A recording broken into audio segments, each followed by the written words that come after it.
Hello everyone, welcome to my channel Maths by Sujit. Assam Police ABUB Constable examor karne Mathsor aji amar 13 number video.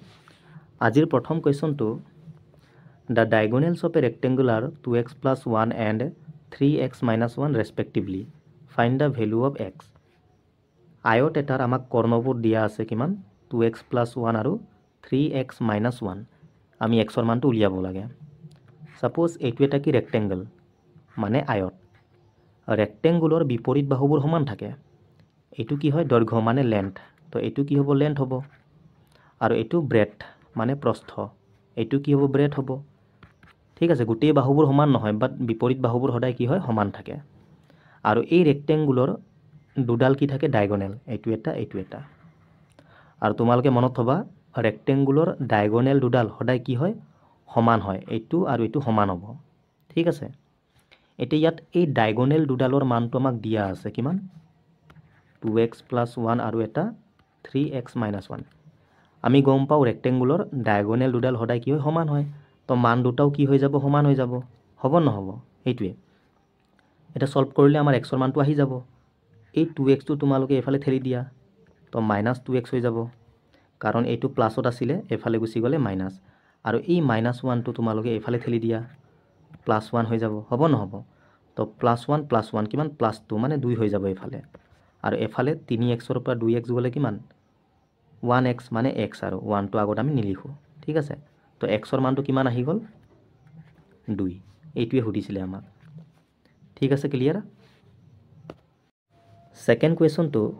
what is the mean and median respectively of the first 5 prime numbers প্ৰথম 5টা মৌলিক সংখ্যাৰ আমি মাধ্য আৰু কি মধ্যমাটো উলিয়াব লাগে তো প্ৰথমে তোমালোকে প্ৰথম 5টা মৌলিক সংখ্যাবোৰ লিখিব লাগিব 2 3 5 7 আৰু এটা কি হ'ব 11 এইকেইটা হ'ল প্ৰথম 5টা কি মৌলিক সংখ্যা মানে প্ৰাইম নাম্বাৰ আৰু মৌলিক সংখ্যা মানে কি আছিল এনেকুৱা সংখ্যা যিবোৰ মাত্ৰ 1 আৰু নিজৰ পৰা হৰণ যায় যেনেকৈ 2 টো চোৱা অকল 1 ৰ পৰা হৰণ যায় আৰু নিজৰ পৰা তাৰ বাদে বেলেগৰ পৰা হৰণ নাযায় ঠিক আছে তেনেকৈ 11 টো চোৱা 1 ৰ পৰা যাব আৰু নিজৰ পৰা যদি তোমালোকক হুদে মৌলিক সংখ্যাৰ টোটাল ফেক্টৰ কেইটা আছে মানে মুঠ উৎপাদক মৌলিক সংখ্যাৰ তো কিমান হ'ব 2 কাৰণ 1 আৰু নিজে ঠিক আছে ক্লিয়াৰ এতিয়া এই পাঁচটা সংখ্যাৰ আমি কি উলিয়াব লাগে মাধ্য আৰু মধ্যমা এটা মিন মানে একচুয়ালি কি হয় এভাৰেজ হয় মানে গড় তো ইয়াৰ ফৰ্মুলাটো ইউজ কৰিলে মিনটো আহি যাব তো এভাৰেজৰ ফৰ্মুলা কি আছিল সাম বাই নাম্বাৰ এটো ইউজ কৰিলে হল সাম মানে সংখ্যাবিলাকৰ যোগফলটো কিমান হ'ব 5 3 8 আৰু 2 10 হল 10 আৰু 7 কিমান 17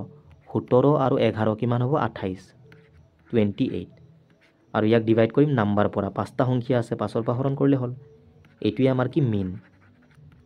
তো 5ৰ পৰা 28 প্ৰথমে 5 বাৰ যাব 5 5 গুণ 25 থাকিলে কিমান 3 বাট 5ৰ পৰা 3 হৰণ না যায় তো আমি দশমিক দিব লাগিব এটা কিমান হ'ব 3 টো 30 হৈ যাব তো 5 6 গুণ 30 মানে 5.6 আমাৰ কি মিন আহিব নহলে তোমালোকে এনেকৈ হৰণ কৰা 5 5 গুণ কিমান 25 3 থাকিলে 5ৰ পৰা হৰণ না যায় আমি দশমিক দিম এটা শূন্য আহিব 5 6 গুণ 30 তো মিন কিমান 5.6 অপশন চোৱা অকল ইয়াতে আছে 5.6 তাৰ মানে সি টো আমাৰ কাৰেক্ট আনসাৰ বাকি চেক নকৰলেও আমি গম পাও ঠিক আছে আৰু মিডিয়ানটো চোৱা মিডিয়ানটো আমি কেনেকৈ উলিয়াব পাৰো যিকোনো নাম্বাৰৰ মিডিয়ান বা মধ্যমা উলিয়াবৰ কাৰণে তোমালোকে প্ৰথমে এই নাম্বাৰ সিৰিজটোক এসেন্ডিং বা ডিসেন্ডিংত কি কৰিব লাগিব এৰেঞ্জ মানে সৰুৰ পৰা ডাঙৰলৈ নহলে ডাঙৰৰ পৰা সৰুলৈ সজাব লাগিব ইয়াতটো অলৰেডি এসেন্ডিংত সজাই থোৱাই আছে সৰুৰ পৰা ডাঙৰলৈ হয় না নহয় আৰু এৰেঞ্জ কৰাৰ পাছত সদায় মাজৰটোই আমাৰ কি মধ্যমা হয় তো ইয়াত চোৱা মাজত কোনটো আছে 5 তো এটি আমাৰ মিডিয়ান কেতিয়াবা সাপোজ এনেকৈ দিয়া থাকিব উল্টা ফুলটাকে 0 এফালে সাপোজ 7 5 3 1 এনেকৈ তো ইয়াৰ যেটো মিডিয়ান কিমান হ'ব কলে মানে প্ৰথমে আমি সজাব লাগিব যিকোনো এটাত এসেন্ডিং নহল ডিসেন্ডিং সাপোজ মই এসেন্ডিংত এৰেঞ্জ কৰিম তো প্ৰথমে 0 আহিব তাৰ পাছত 1 আহিব 3 5 7 হল এতিয়া একেবাৰে মাজৰটো আমাৰ কি মিডিয়ান মানে এইটো 3 হৈ যাব এনেকৈ ঠিক আছে ক্লিয়াৰ নেক্সট এইটো পাৰ্চেণ্টেজৰ কুৱেশ্যন, ইয়াৰ মানটো আমি উলিয়াব লাগে। 5% মানে কি 5/100, অফ মানে কি পূৰণ, 10% মানে 10/100 ইনটু কিমান 175 হ'ল। এতিয়া চোৱা এটা শূন্য মই কাটি দিলোঁ, আকৌ 5ৰ পৰা আমি কাটিব পাৰোঁ, 5ৰ পৰা দুবাৰ যাব 10টো, বাট অপশ্যনবোৰ চোৱা পইণ্টত আছে, তো তলত চোৱা 1ৰ লগত শূন্য থাকিলে আমাৰ কাৰণে ইজি হয় পইণ্ট দিবৰ কাৰণে, সেইকাৰণে তোমালোকে 5ৰ পৰা কাটি নিদিবা। যদি মই 5ৰ পৰা কাটোঁ, তলত কিমান হ'ব 2 আৰু 1 200 হৈ যাব, আকৌ পাছত 200ৰ পৰা আমি হৰণ কৰোঁতে আমাৰ টাইম যাব ন, তো সেইকাৰণে তোমালোকে কি কৰিবা, তলত যদি 1ৰ লগত শূন্য থাকে এনেকৈ থাকিব দিবা, ঠিক আছে। এটা শূন্যটো মই কাটি দিলোঁ, একো প্ৰব্লেম নাই। এতিয়া চোৱা তলত কিমান আছে 1000, আৰু ওপৰত 5 লগত এইটো পূৰণ কৰিব লাগিব, তো 5 5 গুণ 25, 2 থাকিলে 5 7 গুণ কিমান 35, আৰু 2 কিমান 37, 3 থাকিলে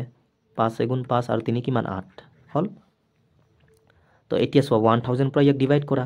3টা শূন্য আছে 1ৰ লগত, মানে 3টাৰ আগত পইণ্টটো আহিব, এনেকৈ নহ'ব জানো 1 2 3, আৰু পইণ্টৰ আগত এটা শূন্য লগাই দিয়া, এইটোৱে এনেকৈ। ক্লিয়াৰ? হোৱাট শুড বি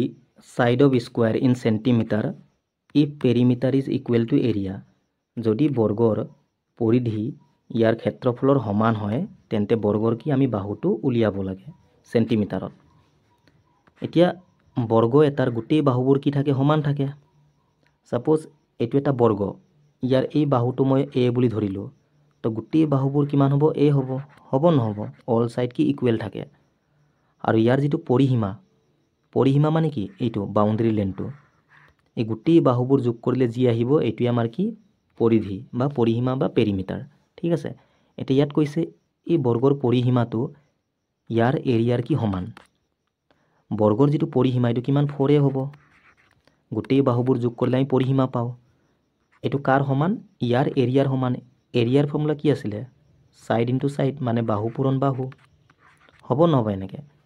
তো এটাই কাটি গ'ল, তো এৰ মান কিমান আহিলে 4 আহি গ'ল। এ মানে কি আছিলে বৰ্গৰ বাহুটো, তো বাহুৰ মান 4 চেণ্টিমিটাৰ, ঠিক আছে। ক্লিয়াৰ? এই কুৱেশ্যনটো তোমালোকে ধ্যান দিবা, কেইদিনমান আগতে মই কমিউনিটিত মানে পষ্ট কৰিছিলোঁ, বাট মেক্সিমাম ল'ৰা ছোৱালীয়ে ইয়াৰ এনচাৰটো ভুলকৈ দিছে। তোমালোকে ভালকৈ চাবা, বৰ্গমূল বা স্কুৱেৰ ৰুট, ইয়াৰ যিটো চিম্বল ইয়াক আমি এনেকৈ লিখোঁ, মানে ইয়াৰ চিম্বলটো এইটো হয়, ঠিক আছে। স্কুৱেৰ ৰুট বা এইটো একেই কথা, এইটো মানে এইটো হয়, এইটো মানে এইটো, ঠিক আছে। এতিয়া 4ৰ বৰ্গমূল কিমান, ছাপ'জ 4ৰ বৰ্গমূল, বা ইয়াক আমি এনেকৈও লিখিব পাৰোঁ √4 মানে কিমান। বট আৰ ছেম, এইটো ছেমেই হয়। একচুৱেলি চোৱা বৰ্গমূল যদি ইয়াত লিখা আছে তেন্তে এক্সট্ৰাকৈ ৰুট দিয়াৰ প্ৰয়োজন নাই, কাৰণ ৰুট মানে কি বৰ্গমূলেই বুজায়, হয়নে নহয়। ইয়াতো আমি ক'ব পাৰোঁ 4ৰ কি বৰ্গমূলটোৱে সুধিছে, তো এইটো মানে এইটোৱে হয়, বেলেগ বেলেগ নহয়। এতিয়া এই কুৱেশ্যনটো ভালকৈ চোৱা, ইয়াত 16ৰ বৰ্গমূলটো সোধা নাই আমাক, 16ৰ বৰ্গমূল কিমান ক'লেহে এনচাৰটো 4 হ'ব। বহুতে এনচাৰ 4 দিছিলে, তো তোমালোকে ভালকৈ চোৱা, ইয়াত ইয়াৰ মানটো সুধিছে, ইয়াৰ বৰ্গমূলটো সুধিছে, মানে √16ৰহে বৰ্গমূলটো সুধিছে আমাক। 16ৰ সুধিলে বেলেগ কথা, ইয়াৰ বৰ্গমূল কিমান এইটো সুধিছিলে আমাক। তো তোমালোকে চোৱা ইয়াত অলৰেডি কি আছে √16, আকৌ ৰুট আছে, দুবাৰ ৰুটটো ইউজ হৈ আছে। আমি ইয়াৰ মানটো কিমান জানো 4 হ'ব, হয়নে নহয়। 4 4 গুণ 16, √16 মানে কিমান 4 হয়, তাৰ মানে 4ৰ বৰ্গমূলটো আমাক সুধিছে। তো 4ৰ যিটো বৰ্গমূল সেইটো 2 নহ'ব জানো, এইটোহে আমাৰ কাৰেক্ট এনচাৰ। চোৱা 16ৰ ৰুট সুধিলে মানে 4 হ'লে হয়, ইয়াৰ ৰুট কিমান 4, কিন্তু √16 ইয়াৰ যিটো ৰুট এইটো কিমান হ'ব 2 হ'ব, কাৰণ ইয়াৰ মানটোৱে 4 আহিব প্ৰথমে, হয়নে নহয়। তো 4ৰহে ৰুট সুধিছে, 4ৰ ৰুট কিমান 2 হ'ব, হয়নে নহয়। ক্লিয়াৰ? তো তোমালোকে কনফিউজন নহ'বা, √16 ক'লেহে এনচাৰ 4 হয়। ইয়াত অলৰেডি ৰুটটো আছে, প্ৰথমে ইয়াৰ মানটো উলিয়াই ল'বা, ইয়াৰ মান কিমান 4 পালোঁ আমি, এতিয়া আকৌ স্কুৱাৰ ৰুট কৰিব লাগে ইয়াক, তো √4 মানে কিমান 2 হ'ব, ঠিক আছে। ক্লিয়াৰ?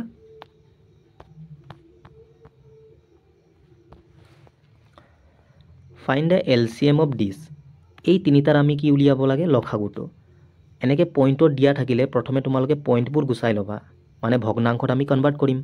তো এইটো কিমান হ'ব 6/10 হ'ব এটাৰ আগত পইণ্ট কাৰণে 10 আহিব আৰু এইটো 18/10 হ'ব এইটো কিমান হ'ব 36/100 কাৰণ দুটাৰ আগত পইণ্টটো আছিলে সেইকাৰণে দুটা শূন্য এতিয়া তোমালোকে এটা কাম কৰিব পাৰা কটাকটিও কৰিব পাৰা ঠিক আছে নহ'লে এটা কাম কৰিবা তলৰ মানবিলাক সেম কৰি ল'বা মানে ইয়াত 100 আছে ইয়াকো মই 100 বনাম তো ইয়াত এটা শূন্য লগাব লাগিব তো ইয়াতো এটা শূন্য দি দিবা তেনেকৈ ইয়াতো এটা আহিব ইয়াতো এটা এটা সেম হৈ গ'ল আৰু যেতিয়াও এনেকৈ ভগ্নাংশ দিয়া থাকে আৰু যদি আমাক এলচিএমটো সোধে সদায় আমি ওপৰৰ মানবিলাকৰ কি উলিয়াম এলচিএম আৰু তলৰ মানবিলাকৰ আমি কি উলিয়াম এইচচিএফ ঠিক আছে আৰু তোমালোকে ধ্যান দিবা সাপোজ কুৱেশ্যনত যদি এলচিএমৰ জাগাত যদি এইচচিএফ সোধে তো তোমালোকে ওপৰৰ মানবিলাকৰ এইচচিএফটো উলিয়াবা আৰু তলৰ মানবিলাকৰ এলচিএম এনেকৈ মানে ভগ্নাংশত থাকিলে যিটো আমাক উলিয়াব দিয়ে ন সেইটো সদায় ওপৰৰ মানটো উলিয়াব লাগে ইমানে তো ইয়াত এলচিএমটো উলিয়াব দিছে আমি ওপৰৰ মানবিলাকৰ কি উলিয়াম এলচিএম আৰু এলচিএম মানে কি লিষ্ট কমন মাল্টিপল মানে এই সংখ্যাবিলাকৰ পৰা হৰণ যোৱা আটাইতকৈ সৰু সংখ্যাটো এটা 60 আছে 180 আছে 36 তাৰ কাৰণে তোমালোকে এটা কাম কৰিবা এই তিনিটাৰ ভিতৰত ডাঙৰ কোনটো এইটো ডাঙৰটো উঠাই ল'বা এতিয়া 60 পৰা হৰণ যায় নেকি যায় 60 লগত যদি মই 3 পূৰণ কৰোঁ এইটো পাম ঠিক আছে তেনেকৈ এইটোৰ পৰা যায় নেকি 36 লগত যদি মই 5 পূৰণ কৰোঁ কিমান পাম 180 তো এইটোৱে আমাৰ কি এলচিএমটো আহি গ'ল তলৰ মানবিলাকৰ কি উলিয়াম এইচচিএফ আৰু সেম নাম্বাৰ থাকিলে এইচচিএফে হওক বা এলচিএম সদায় সেইটোৱে আহে মানে সেমটোৱে আহিব 100 ঠিক আছে হল এইটো এনসাৰটো কটাকটি কৰা এতিয়া 2 9 গুণ 18 2 5 গুণ 10 মানে 9 কিমান 5 বা এটা কাম কৰা চোৱা 180 কিমান 100 পাইছিলোঁ ন আমি এনসাৰবোৰ পইণ্টত আছে তো এটা শূন্য কাটি দিলোঁ আৰু 10 পৰা ইয়াক ডিভাইড কৰিলে কি এটাৰ আগত পইণ্ট আহিব এটা শূন্য আছে কাৰণে 1.8 এনেকৈ ঠিক আছে নহ'লে 9ক যদি 5ৰ পৰা হৰণ কৰা তোমালোকে 1.8 পাবা বাট 10ৰ পৰা ইজি হয় ন ডাইৰেক্ট এটাৰ আগত পইণ্ট আহি যাব ঠিক আছে নেক্সট তোমালোকৰ সিম্পলিফিকেশ্যনৰ কুৱেশ্যন ইয়াৰ মানটো আমি উলিয়াব লাগে তো প্ৰথমে আমি ব্ৰেকেটটো সলভ কৰিম আৰু ব্ৰেকেটৰো ভাগ থাকে একেবাৰে সৰু ব্ৰেকেটৰ পৰা আৰম্ভ কৰিবা তোমালোকে এইটো তাৰ পাছত এইটো আৰু শেষত এইটো ঠিক আছে তো স্মল ব্ৰেকেট কোনটো এইটো 4 - 3 কিমান 1 হ'ব 4 পৰা 3 গ'লে এতিয়া এই দুইটো যে ব্ৰেকেটত লাগি আছে এইটো কি পূৰণ হৈ আছে তো 2 আৰু 1টো পূৰণ কৰিলে কিমান 2 1 গুণ 2 হ'ব নহ'ব এতিয়া এফালে কিমান 5 আছে আৰু মাইনাছ এইটো কৰি আমি 2 পালোঁ এইটো কাৰ্লি ব্ৰেকেটটো এতিয়া এইটো সলভ কৰিলে কিমান 3 আহিব 5ৰ পৰা 2 গ'লে তাৰ মানে ইয়াৰ পৰা ইয়ালৈকে সলভ কৰি আমি 3 পালোঁ হ'ল এটা ডাঙৰ ব্ৰেকেটটো চোৱা 6 মাইনাছ এই গোটেইবোৰ সলভ কৰি আমি 3 পালোঁ তো 6ৰ পৰা 3 গ'লে 3 মানে ব্ৰেকেটৰ কাম খতম ব্ৰেকেটটো সলভ কৰি আমি কিমান পালোঁ 3 এটা বাহিৰত চোৱা 24 আছে আৰু +3 কিমান হ'ব 27 এইটোৱে হ'ল একদম সিম্পলকৈ কৰিবা তোমালোকে চোৱা লিখিবও নালাগে এইটো কিমান 1 হ'ব 2 1 গুণ 2 পালোঁ 5ৰ পৰা 2 গ'লে 3 6ৰ পৰা 3 গ'লে 3 24 যোগ 3 কিমান 27 এনেকৈ The average of 4 consecutive numbers A, B, C and D is 35.5 then the product of B and C চাৰিটা ক্ৰমিক সংখ্যা A, B, C আৰু Dৰ গড়টো আমাক দিয়া আছে B আৰু Cৰ আমি গুণফল মানে পূৰণফলটো উলিয়াব লাগে এটা কনজুকেটিভ বা ক্ৰমিক মানে কি আছিলে সংখ্যাবিলাকৰ মাজৰ গেপবোৰ সদায় সেম হ'ব লাগিব তেতিয়া আমি কনজুকেটিভ বা ক্ৰমিক বুলি কৈছিলোঁ আৰু যিকোনো কনজুকেটিভ নাম্বাৰৰ গেপ কেইটা সেম থাকে কাৰণে তাৰ যিটো গড় মানে এভাৰেজটো একেবাৰে মাজৰটো হয় তো ইয়াত আমাক চোৱা গড়টো দিয়া আছে মাজৰ মানটো A, B, C, D এইকেইটা কি কনজুকেটিভ নাম্বাৰ মানে গেপবোৰ সেম তো ইয়াৰ যিটো এভাৰেজ মানে গড়টো মাজৰটো হ'ব মানে এইটো এফালে দুটা এফালে দুটা মাজৰটো এইটো নহয় জানো এইটো আমাক দিয়া আছে কিমান 35.5 আচ্ছা সাপোজ 4 আৰু 5 ইয়াৰ এভাৰেজ কিমান মানে মাজৰটো হ'ব একদম তো কিমান হ'ব 4.5 মানে 4.5 সেইকাৰণে 4.5 3 আৰু 4ৰ মাজত কি আছে 3.5 হ'ব নহ'ব ইয়াৰ একজেক্ট মাজত কিমান 3.5 এতিয়া চোৱা এভাৰেজটো 35.5 তাৰ মানে বিৰ মানটো 35 হ'ব নহ'ব আৰু চিৰ মানটো 36 তেতিয়া এভাৰেজটো 35.5 আহিব এই দুটাৰ মাজত তো বি আৰু চিৰ মানটো আমি পাই গ'লোঁ আমাক এইটোৱে সুধিছিলে বি আৰু চিৰ পূৰণফলটো তো বিৰ মান কিমান 35 আৰু চিৰ মানটো কিমান 36 পূৰণ কৰিলে হ'ল 6 5 গুণ 30 3 থাকিলে 6 3 গুণ 18 আৰু 3 কিমান 21 3 5 গুণ 15 1 থাকিলে 3 3 গুণ 9 1 10 এইটো ঠিক আছে এৰ মান কিমান যদি হুদে কিমান হ'ব 34 34 35 36 37 এনেকে কনজুগেটিভ এক এক গৈ আছে গেপবোৰ ঠিক আছে if a number is increased by 25% and the result is 125 what is the original number যদি কোনো এটা সংখ্যা 25% বৃদ্ধি কৰা হয় তেন্তে ফলাফলটো কিমান হয় 125 আমি মূল সংখ্যাটো উলিয়াব লাগে অৰিজিনেল নাম্বাৰটো এই কোৱেশ্যনটো তোমালোকে 100% ধৰিও কৰিব পাৰা ঠিক আছে ইজি হ'ব তাৰ পৰা ৰেশিঅ' পৰাও কৰিব পাৰা বা বেসিক পৰা প্ৰথমে আমি 100% ধৰি কিনি কৰি চাম যেটো ভাল লাগে তোমালোকে হেতু ফলো কৰিবা বাকি গুটেই মেথডবোৰ আমি জানিব লাগে সাপোজ অৰিজিনেল নাম্বাৰটো মই ধৰি লৈছো 100% স্টাৰ্টিংত ইমান আছিল এতিয়া ইয়াক কিমান পাৰ্সেন্ট বঢ়াই দিলে 25% বঢ়াই দিলে তো 100% ৰ পৰা 25% বাঢ়ি গল তাৰ মানে কিমান 125% নহব জানো বঢ়াই দিয়াৰ পাছত ইমান হ'ব কিন্তু সংখ্যা মতে ইমান নহয় বঢ়াই দিয়াৰ পাছত ৰিজাল্টটো কিমান 125 হৈ গল মানে পাৰ্সেন্টেজৰ মতে চাব গলে ইমান বাঢ়ি গল কিন্তু একচুয়াল মতে ইমান তো ইয়াৰ মানটো এইটো তো ইয়াৰ পৰা আমি ক'ব পাৰো ন 1% ইকুৱেল টু কিমান হ'ব এইটোৰ পৰা এইটো হৰণ কৰিলে একবাৰ যাব তো 1% ইকুৱেল টু 1 আহিলে আমাক লাগে অৰিজিনেল নাম্বাৰটো যেটো আমাৰ 100% আছিল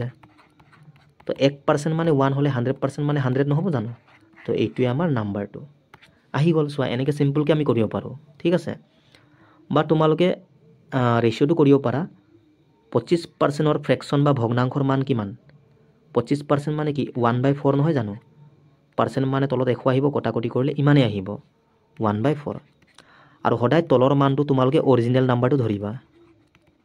যাৰ মানটো আমি উলিয়াব লাগে ওপৰতো কি বুজায় ইনক্ৰিজ বা ডিক্ৰিজ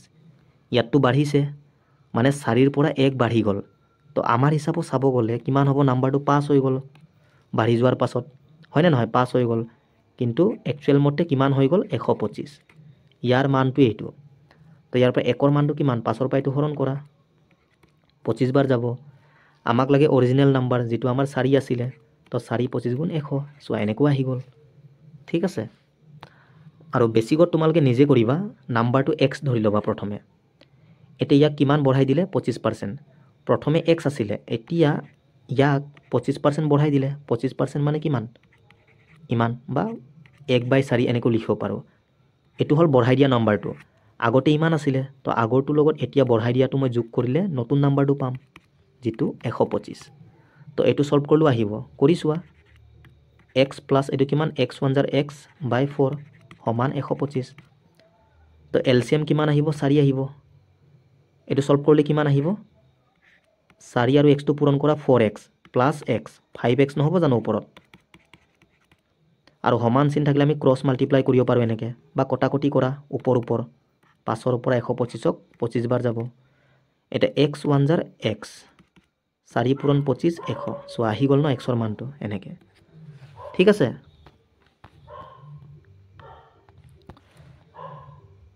ডেসিমেল অফ দিস মানে ইয়াৰ আমি দশমিক মানটো উলিয়াব লাগে পইণ্টত এতিয়া এটা কাম কৰিম আমি 3/4 আছে এটো ভগ্নাংশত দিয়া আছে গোটেই কেইটাৰ আমি সেপাৰেট কে দশমিক মানটো উলিয়াই লম উলিয়াই কিনি আমি যোগ কৰিম তেতিয়া আহি যাব ন বা তোমালোকে প্ৰথমতে এটো যোগ কৰিব পাৰা লখাগু লৈ কিনি যোগ কৰিব পাৰা যোগ কৰি কিনি পাছতো দশমিকত কনভাৰ্ট কৰিব পাৰা একে কথা কিন্তু মই এনেকে দাৰে উলিয়াই লম তলত সোয়া 4 আছে যদি মই 100 বনাই দিও আমাৰ কাৰণে ইজি হ'ব ন তো 4 ক 100 বনাবৰ কাৰণে 25 পূৰণ কৰিম ইয়াত তো ইয়াতো 25 75/100 হৈ গল মানে 3/4 ক মই এনেকে কনভাৰ্ট কৰিব পাৰো এটা তলত যদি 100 আহে আমাৰ কাৰণে ইজি হয় ন পইণ্টত কনভাৰ্ট কৰিবৰ কাৰণে দুটা হইনো আছে দুটাৰ আগত পইণ্ট আহিব 0.75 হৈ গল প্ৰথমটোৰ দশমিক মান ইমান আহি গল প্লাস সেকেন্ডটো সোয়া তলত 5 আছে ইয়াক মই 100 বনাম মানে 100 হলে ইজি হয় মানে বা তোমালোকে 10 বনাব পাৰা ইয়াত 2 পূৰণ কৰা 5 2 গুণ 10 হৈ যাব তলত তো ওপৰতো 2 পূৰণ কৰা ওপৰত কিমান 4 2 গুণ 8 তলত কিমান 10 তো এটো 10 ৰ পৰা হৰণ কৰিলে কিমান 0.8 নহব জানো এনেকে ঠিক আছে বা তোমালোকে ডাইৰেক্ট 4 ক 5 ৰ পৰা হৰণ কৰিব পাৰা একে কথা আৰু ইয়াত সোয়া 25 আছে তো 100 বনাবৰ কাৰণে আমি 4 পূৰণ কৰিম 25 4 গুণ 100 হয় তো ইয়াতো 4 32/100 মানে 0.32 হ'ব নহ'ব এনেকৈ এতিয়া যোগ কৰিলে আমাৰ এনচাৰটো আহি যাব 0.75 0.8 0.32 এনেকৈ পইণ্টবোৰ সমান হ'ব লাগে ইয়াত একো নাই মানে শূন্য আছে 5 2 7 হৈ গ'ল 7 আৰু 3 10 আৰু 8 18 আৰু 1 থাকিলে এইফালে আহি যাব 1.87 এইটো আৰু চোৱা পইণ্টৰ পাছত লাষ্টত তোমালোকে শূন্য দিব পাৰা যিমান মন যায় দিব পাৰা ঠিক আছে একো এইটোৰ ভেলু নাথাকে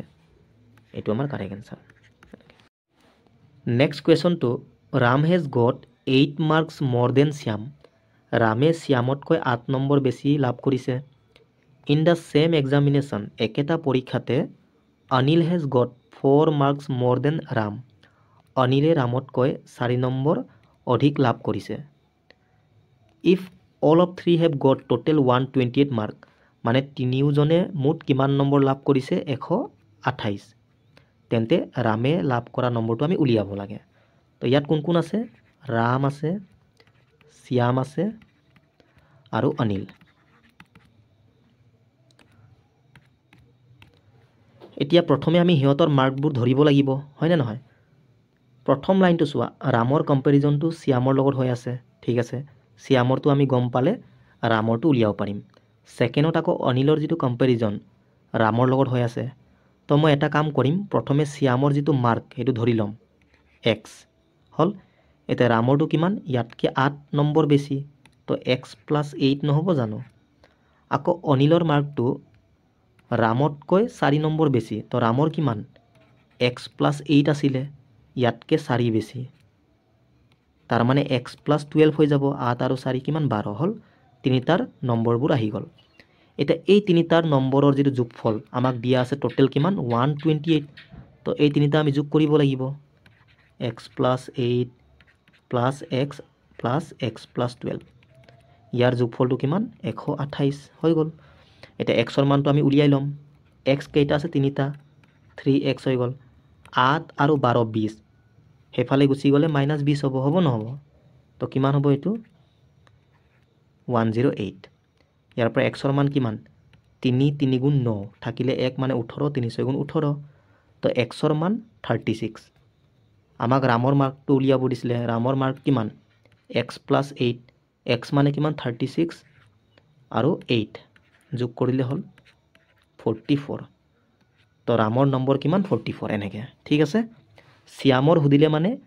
36 হ'লে হয় কাৰণ শ্যামৰ যিটো মাৰ্ক এক্স আছিলে ন এনেকৈ ইফ 4015 ডিভাইডেড 11 ইকুৱেল কিমান 365 মানে ইয়াক যদি মই 11 পৰা হৰণ কৰোঁ আমি ইমান পাম ইয়াৰ মানটো আমি উলিয়াব লাগে এতিয়া ভালকৈ চোৱা এইটো ছেমেই হয় অকল ইয়াত পইণ্ট আহি গ'ল হয়নে নহয় আৰু এনচাৰবোৰো সেইকাৰণে ছেম আছে 365 আহিব কিন্তু পইণ্টটো আমি চাব লাগিব কেনেকৈ দিম তো তোমালোকে অকল ফ'কাছ কৰা পইণ্টত 40.15 ডিভাইডেড বাই 1.1 মই পইণ্টবোৰ ইয়াৰ পৰা গুচাই দিম তো ওপৰত কিমান 4015 হ'ব তলত 11 তলত চোৱা এটাৰ আগত পইণ্ট আছে সেইকাৰণে ওপৰত এটা শূন্য গুচি যাব আৰু ওপৰত দুটাৰ আগত পইণ্ট তলত দুটা শূন্য আহি যাব এটা শূন্য কাটি গ'ল এতিয়া তোমালোকে ভালকৈ চোৱা ইয়াৰ মানটো আমাক দিয়াই আছে প্ৰশ্নত 4015ক 11 পৰা হৰণ কৰিলে কিমান পাম আমি 365 এতিয়া তলত চোৱা অকল এটা শূন্য থাকি গ'ল তাৰ মানে 10 এটা শূন্য মানে কি 11 লগত 10 পূৰণ হৈ আছে এইটো পূৰণ কৰিলে 110 আহিব তাৰ মানে ইয়াক আমি 10ৰ পৰা হৰণ কৰিব লাগিব কাৰণ ইয়াৰ মানটো কি আছিলে এইটো তলত আকৌ এটা শূন্য মানে 10 থাকি গ'ল ন তো 10ৰ পৰা হৰণ কৰা মানে কি এটাৰ আগত পইণ্টটো আহি যাব 36.5 এইটোৱে ঠিক আছে আৰু ডাইৰেক্ট তোমালোকে দেখা লগে গম পাব লাগে চোৱা আমাৰ মেইন কাম কি পইণ্টৰ তলত এটাৰ আগত পইণ্ট ওপৰত এটা শূন্য গুচি যাব ওপৰত দুটাৰ আগত পইণ্ট মানে তলত দুটা শূন্য আহি যাব তো এটা শূন্য কাটি যাব থাকিলে তলত কি এটা শূন্য তাৰ মানে এনচাৰটোত এটাৰ আগত পইণ্ট আহিব এটা শূন্য আছে কাৰণে অকল ইয়াতে চোৱা এটাৰ আগত পইণ্ট আছে আৰু ক'তো নাই এনেকৈ ক্লিয়াৰ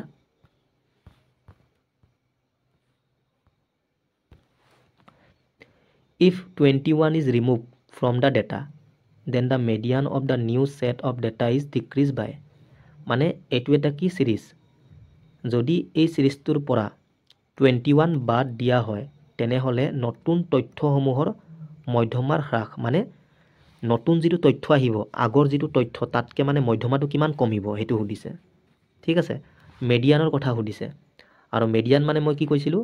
প্ৰথমে ডেটাবোৰ এচেণ্ডিং বা ডিচেণ্ডিঙত এৰেঞ্জ কৰিব লাগে মানে সৰুৰ পৰা ডাঙৰ লয় নহ'লে ডাঙৰৰ পৰা সৰু লয় ইয়াত চোৱা এৰেঞ্জ কৰা আছে নেকি 11তকৈ ডাঙৰ এইটো ঠিক আছে ইয়াত অলৰেডি কি এৰেঞ্জ কৰা আছে তো আমাৰ কাৰণে চিন্তা নাই ডাইৰেক্ট আমি মেডিয়ানটো উলিয়াব পাৰোঁ এতিয়া ইয়াৰ মেডিয়ান কিমান হ'ব ইয়াত কৈছে 21টো ৰিমুভ কৰাৰ পাছত মেডিয়ানটো কিমান কমিব তো প্ৰথমে আমি 21 ৰিমুভ নকৰাৰ আগত মেডিয়ানটো কিমান আছিলে সেইটো আমি জানিব লাগিব হয়নে নহয় তো এই সিৰিজটোৰ মেডিয়ান কিমান হ'ব মেডিয়ানটো ষ্টাৰ্টিঙত একেবাৰে মাজৰটো 1 2 3 4 5 6 7 8 9 9টা সংখ্যা আছে তো এফালে 4টা এফালে 4টা তো মেডিয়ান কিমান 15 নহ'ব জানো মাজৰটো তো এইটো হ'ল ষ্টাৰ্টিঙত মেডিয়ানটো ঠিক আছে 21 থাকোঁতে এতিয়া যদি মই 21টো ইয়াৰ পৰা ৰিমুভ কৰি দিওঁ তো এতিয়া নতুন মেডিয়ানটো কিমান হ'ব চোৱা টোটেল 8টা সংখ্যা হ'ল তো এফালে 4টা এফালে 4টা মেডিয়ান কোনটো এইটো 14.5 নহ'ব জানো ইয়াৰ মাজৰটো এইটো তো এইটোৱে সুধিছে আগতকৈ কিমান কমি গ'ল তো কিমান কমিলে এইটোৰ পৰা এইটো মাইনাছ কৰা 0.5 নহ'ব জানো এইটোৱে ঠিক আছে clear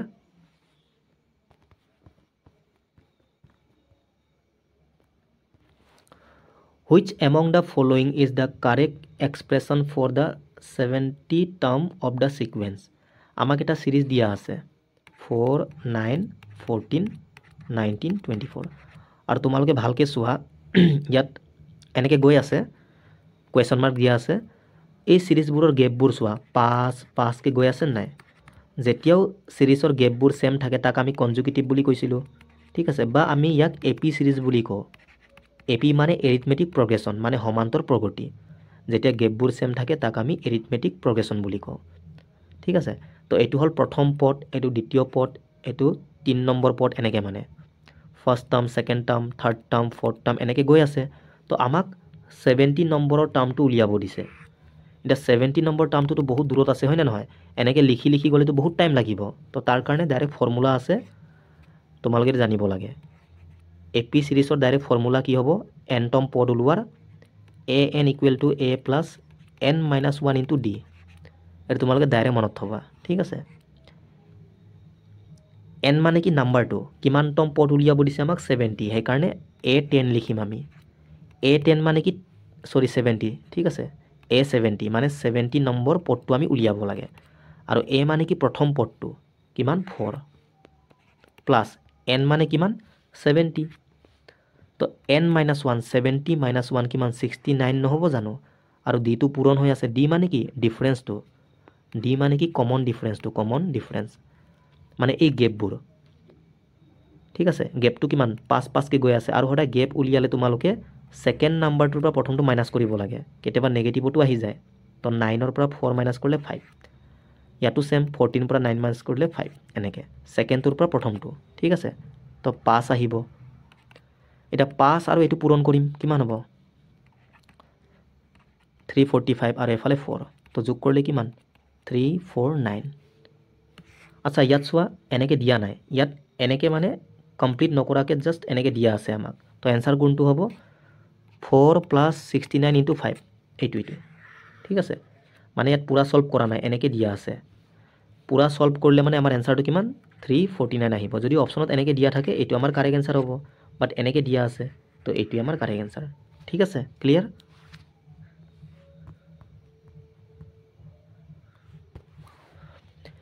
In how many years will a sum of money triples itself at 25% per annum? ইয়াত চোৱা একো মেনশন নাই বহুতে কনফিউজন হ'ব মানে সিম্পল ইন্টাৰেস্টৰ কোৱেশ্চন নে কম্পাউন্ড ইন্টাৰেস্ট একো মেনশন দিয়া নাথাকিলে তোমালোকে সদায় সিম্পল ইন্টাৰেস্টৰ কোৱেশ্চন বুলি ধৰিব লাগে ঠিক আছে তো এইটো হৰল হুটৰ কোৱেশ্চন ইয়াত টাইমটো আমি উলিয়াব লাগে কিমান বছৰত মানে মানিটো মূলধনটো 3 গুণ হৈ যাব কিমান পাৰ্সেন্ট হুট হিসাবত 25 তো SI ইকুৱেল টু কি আছিলে PRT ডিভাইড বাই 100 এটা যেতিয়াও মানি 2 গুণ 3 গুণ 4 গুণ দিয়া থাকে মই কি কৈছিলো প্ৰিন্সিপাল আৰু এমাউন্টটো উলিয়াই লবা প্ৰিন্সিপাল মানে কি মূলধনটো সাপোজ মূলধনটো মই 100 টকা বুলি ধৰিছো তোমালোকে যি মন যায় ধৰিব পাৰা ঠিক আছে आंसरটো একে আহিব ধাৰত লোৱা টকাটো 100 টকা এমাউন্ট মানে যেটো আমি হুটে মুলে ঘূৰাই দিব লাগে ইয়াত কৈছে মানিটো ট্ৰিপল মানে 3 গুণ হৈ গল তো 100 ৰ পৰা 300 হ'ব লৈছিলো 100 টকা দিব লাগে 300 টকা তো এক্সট্ৰা কিমান টকা দি আছো মই 200 টকা এই এক্সট্ৰাটোৱে আমাৰ ইণ্টাৰেষ্ট মানে চিম্পল ইণ্টাৰেষ্টটো ইয়াত ঠিক আছে তো পুট কৰিলে হ'ল SI কিমান আমাৰ হিচাপত 200 টকা প্ৰিন্সিপাল কিমান ধৰিছোঁ 100 টকা ৰেট দিয়া আছে 25 আৰু টাইমটো আমি উলিয়াব লাগে তলত কিমান 100 কাটি গ'ল এইটো সমান চিন আছে 25 পৰা আমি এইটো কাটিও পাৰোঁ হয়নে নহয় 25 পৰা কেইবাৰ যাব 8 বাৰ যাব নহ'লে তোমালোকে এটা কাম কৰিবা 5 পৰা কাটি ল'বা 5 5 গুণ 25 এইফালে 5 4 গুণ 20 এটা শূন্য আছে লগাই দিয়া আকৌ 5 পৰা 8 বাৰ তো একেই কথা মানে টাইম কিমান 8 বছৰ এইটোৱে clear When a number is added to itself, it becomes 24. What is the number?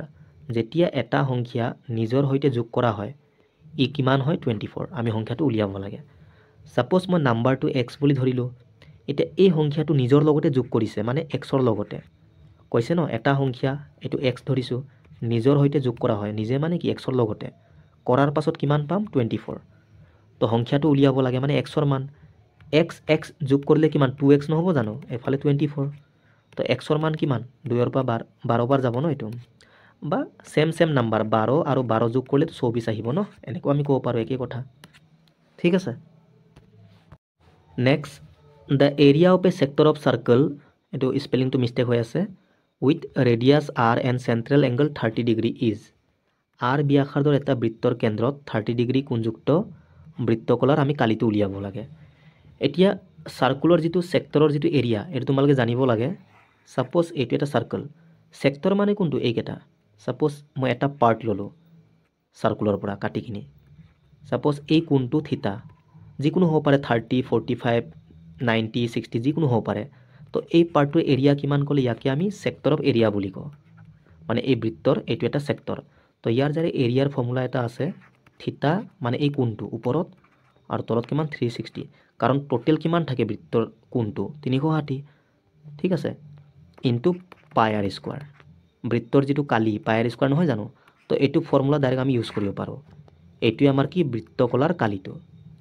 ইয়াত সোয়া এংগলটো দিয়া আছে মানে এই থিতাৰ মানটো কিমান 30 ডিগ্ৰী দিয়া আছে আৰু এটো হল কেন্দ্ৰ এটো কি ব্যাসাৰ্ধ ইয়াৰ মানো দিয়া আছে r ক্যাপিটেল r এটো তো পুট কৰিলে হল ইয়াত আমাক কালিটো উলিয়াব দিছে ন কালিটো তো এটো ফৰ্মুলা হয় ইয়াত পুট কৰা থিতা মানে কিমান 30 আৰু তলত কিমান 360 পাই r মানে কিমান ক্যাপিটেল r দিয়া আছে তো পাই r স্কয়াৰ এনেকে হ'ব শূন্য শূন্য কাটি গল 3 পৰা এটো 12 বাৰ যাব তো ওপৰত কিমান পাই r স্কয়াৰ থাকিলে তলত কিমান 12 এইটোৱে এইটো আমাৰ কাৰেক্ট আনসাৰ পাই r স্কয়াৰ বাই 12 ঠিক আছে তোমালোকে জাস্ট ফৰ্মুলাটো মনত থবা আচ্ছা যদি বৃত্তকলাৰ কালিৰ জায়গাত যদি পৰিসীমাটো হুদে মানে পেৰিমিটাৰটো কিমান হ'ব তো সেম থিতা বাই 360 অকল ইয়াত পেৰিমিটাৰৰ ফৰ্মুলা আহি যাব 2 পাই r এনেকে clear if a b c and d are in proportion then যদি a b c আৰু d সমানুপাতত থাকে তেন্তে মানে কোনটো আমাৰ শুদ্ধ হ'ব এইটো সুধিছে a b c d তোমালোকে ডাইৰেক্ট এইটো মনত থবা যদি a b c d প্ৰপৰচনত থাকে মানে সমানুপাতত যদি থাকে সদায় a আৰু b ৰ যেটো অনুপাত মানে প্ৰথম দুটাৰ যেটো ৰেশিও এটো সদায় শেষৰ দুটাৰ ৰেশিওৰ কি সমান হয় যিকোনো চাৰিটা নাম্বাৰ যদি প্ৰপৰচনত থাকে মানে সমানুপাতত যদি থাকে সদায় প্ৰথম দুটাৰ অনুপাতটো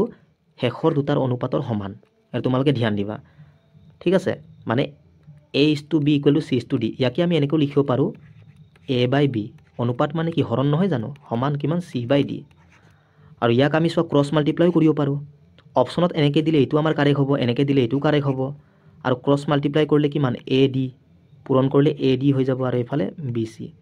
তো এই তিনিটাৰ ভিতৰত যিকোনো এটা আমাৰ কাৰেক্ট হ'ব তো মেথছ কৰা তোমালোকে কোনটো দিয়া আছে সোৱা a d b c এটো সব মিলিছে না ইয়াৰ লগত এটো বাকি সোৱা a is to b equal to d is to c c is to d হ'ব লাগিছিল হয় না নহয় তো এটো নহয় এটো সোৱা a by c a by b হে আহিব